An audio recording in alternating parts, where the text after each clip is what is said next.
नमस्कार, मेरा नाम नरेश कुमार और आप देख रहे हैं सीएबी न्यूज़ दिल्ली। दोस्तों, आज हम जंतर मंतर पर मौजूद हैं और यहाँ पर जो पहलगांव में जो हमला हुआ, हमारे 28 लोगों को निर्मम हत्या कर दी गई है और वो भी धर्म पूछकर। इसी के सिलसिले में आज यहाँ पर हज़ारों की तादाद में यहाँ पर हिंदू भाई हमारे यहाँ पर आए हुए हैं और मोदी सरकार से आज चीख चीख कर चिल्ला कर हिसाब मांग रहे हैं कि क्या होना चाहिए, क्या होना चाहिए।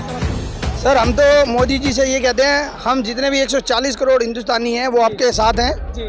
हमें उन्होंने हमारे 28 निहत्ते हिंदुओं को धर्म पूछ के मारा है जी। उनको घर में घुसकर पाकिस्तानियों के कम से कम 2800 सर चाहिए हमें। उनको भी पता चलना चाहिए कि जो हिंदुओं पे बर्बर हत्या की गई है, निहत्तों पे मारा गया है, अगर इतनी ही उनमें है शक्ति है या है लड़ने का जायजा, तो हमारे से आमने सामने की लड़ाई लड़ती, ना कि पीठ के पीछे निहत्ते हिंदुओं को मारा, उन बहनों के सुहाग उजाड़ दिए, उसका बदला। और हमें हमारे प्रधानमंत्री पर पूर्ण विश्वास है, जो उन्होंने पहले भी 2-3 बार सर्जिकल स्ट्राइक, एयर स्ट्राइक करके उसको पाकिस्तान को उसकी औकात दिखाई है और अब की पाकिस्तानी को मिट्टी में मिलाने का कार्य किया जाएगा और उसको उसकी औकात असली दिखाई जाएगी। पहली स्ट्राइक तो लगभग कर दी गई है, जो सिंधु नदी का पानी रोका गया है, अभी तो 1-2 दिन के अंदर वो प्यासे मरेंगे, भूखे तो मर ही रहे हैं, कटोरा लेके मांग ही रहे हैं पूरे देशों में घूम के, और अब प्यासे भी मरेंगे।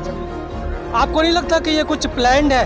वो धीरे धीरे कभी इस हफ्ते 10 मार दिए, पिछले अगले हफ्ते 2 मार दिए, अभी तो ये एक साथ में अगर 28 लोगों की निर्मम हत्या हुई है तो ये अभी सबकी नज़रों में आ गया, न्यूज़ में आ गया, सब लोगों को पता चल रहा है। आपको पता है 1-2 वहाँ पर डेली मारा जा रहा है। क्या ये जो स्लो पॉइजन की तरह आप लोगों को ख़त्म नहीं किया जा रहा क्या? तो वहाँ की सीएम की कमी है ना भाई साहब। जो जम्मू एंड कश्मीर में जो सीएम है उमर अब्दुल्ला जी, तो उनको भी तो देखना चाहिए भाई साहब। क्या आपको लगता है कि वहाँ का भी सीएम कोई वो सोए हुए जगी नहीं है, जगे हुए नहीं है भाई साहब। भारत होने के भारतीय हैं, वो पहले तो भारतीय हैं, बाद में हिंदू मुस्लिम की तो बात की बात है।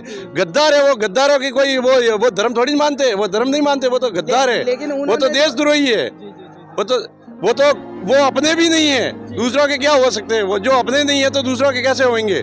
जो ऐसे गद्दारों को तो बिल्कुल खत्म कर देना चाहिए, सपोर्ट कर रहा है, उनको भी मारना चाहिए साथ में। नहीं तो आपको क्या लगता है कौन पाल रहा है उनको? क्या वो हिंदुस्तान में रह रहे हैं, क्या पाकिस्तान में रह रहे हैं? कोई ना कोई तो होगा ना जो पाल रहा होगा, जो पालेगा वो भी मरेगा। वो पाकिस्तान में जैसे कश्मीरी वो रह रहे हैं कश्मीर के अंदर, मगर उनको प्रेम पाकिस्तान से है, हिंदुस्तान से प्रेम उनको नहीं है, क्योंकि वो खाली कश्मीर के है, उनका जो दिल है वो पाकिस्तान से जुड़ा हुआ है।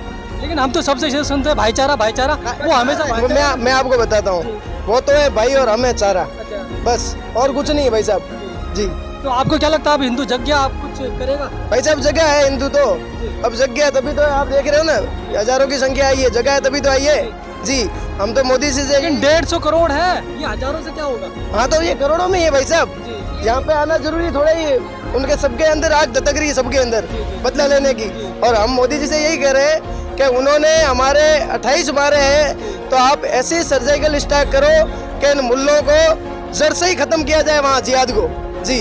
सर, जड़ से ख़त्म करना तो अभी पॉसिबल नहीं है, क्योंकि ये 1947 की बात करें तो उस समय पर केवल 12-13% थे और आज के टाइम पे अगर हम आंकड़े देखें तो ये 30 से 32% है। लेकिन अगर बिना आंकड़ों के देखें, जो छोटा सा है, गोद में है, जिसका आधार कार्ड नहीं बना, जिसका पहचान पत्र नहीं बना, अगर सारे लगाए तो कम से कम ये 40% से प्लस है। क्या कहना चाहिए भाई साहब? आतंकवाद के बारे में हम कह रहे हैं, आतंकवाद को जड़ से खत्म करना है। तो अब अरे आतंकवाद तो अब आपकी हाइट इतनी है, लेकिन आतंकवाद इतना हो चुका है। जो आतंकवादी विचारधारा का है उसको नष्ट करना है जी, जड़ से खत्म करना है कि दोबारा ऐसी नौबत ना आए। ऐसा सुनने की आपको लगता है कि सभी के लोगों की मानसिकता आतंकवाद? सभी आतंकवादी थोड़ी ना है, सभी आतंकवादी नहीं है। जो आतंकवादी की विचारधारा है उनको नष्ट करना चाहिए, उनको खत्म करना चाहिए जड़ से। तो कैसे आप उनका इलाज उनके इलाज सरकार करेगी। कैसे आप उनको चिन्हित करेंगे? उसका इलाज उसके लिए हम जनता साथ में। कैसे आप चिन्हित करोगे? आप मुझे कैसे चिन्हित कर सकते हो? मैं सरकार चिन्हित करेगी भाई साहब, उसके लिए हमें सोचने की जरूरत नहीं है। वो तो पूर्ण विश्वास है मोदी जी पे, हमें पूर्ण विश्वास है, वो सर्जिकल स्ट्राइक ऐसी करेंगे कि इनको मिट्टी में मिला देंगे जी। आप चाहते हैं पूरी दिल्ली के अंदर भी, क्या पूरे भारत देश के अंदर लोगों के घर जा के चिन्हित किया जाए कि कौन आतंकवादी है और कौन नहीं? अरे भाई साहब, भारत में तो आतंकवादी है ही नहीं, ये तो बाहर से आए हैं। अच्छा, बाहर से आए हुए हैं और क्या आतंकवादी? इसका मतलब अभी आप जगह नहीं हो है? इसका मतलब आप नहीं जगह? अरे भाई साहब, बाहर से आए हैं, ठीक है, उनके साथ कुछ मिले हुए गद्दार हैं जो उनको बढ़ावा दे रहे हैं, और बाकी गद्दार तो बाहर से ही आए हैं। ये जो निर्मम हत्या हुई है ये पाकिस्तान में नहीं हुई है, ये भारत में ही हुई है। लेकिन ये गद्दार आए तो बाहर से ही है, यहाँ के थोड़ी ना है। ये तो आए तो पाकिस्तान से ही है। वहीं तो ऐसे पाकिस्तान का जैसे हिंदुस्तान का जो भेद है वो तो उन्होंने दिया है गद्दारों ने। कश्मीर के कुछ गद्दार हैं ऐसे जिन्होंने दिया है, उनका भी इलाज होगा भाई साहब, सारा होएगा। मोदी जी ने ठान ली है, वो करके दिखाएंगे जी। यानी कि अभी से जो कितनी बार कर रहे थे वो पूरा फुलफिल नहीं था। एक बार हुआ, 2 बार हुआ, अगर 1947 से अब तक लगा ले तो कम से कम ये हमले 100 से ज्यादा बार ये हमले हो चुके हैं और 3 से ज्यादा लड़ाइयाँ हो चुकी है। अब हम दोबारा गलती नहीं करेंगे, अब हम दोबारा गलती नहीं करेंगे। 1-2 बार यानी कि अब की बार दिया, अब माफ करने का वक्त नहीं है भाई साहब। पहले तो हम सोचते थे कि भाई ये सुधर जाएंगे, मगर ये सुधरने वालों में से नहीं है जी। अब की बार आप या आर या पार? जी जी बिल्कुल, आर पार की लड़ाई है। ईंट से ईंट बजा देंगे भाई साहब। वो गलत फहमी में है पाकिस्तान, देंगे पानी बंद कर दिया ना उसका, मर जाएगा वो। कटोरा लेके वैसे भी भीख मांग रहा है वो तो पानी से भी कह रहा है कि पानी से हमें कोई फर्क नहीं पड़ने वाला। वो तो पता लग जाएगा ना। आप 15 दिन रुक जाओ, कटोरा लेके घूमेगा हर जगह। जी चलिए, अभी हम आपको देख रहे हैं कि यहाँ पर काफ़ी गुस्सा है लोगों के अंदर।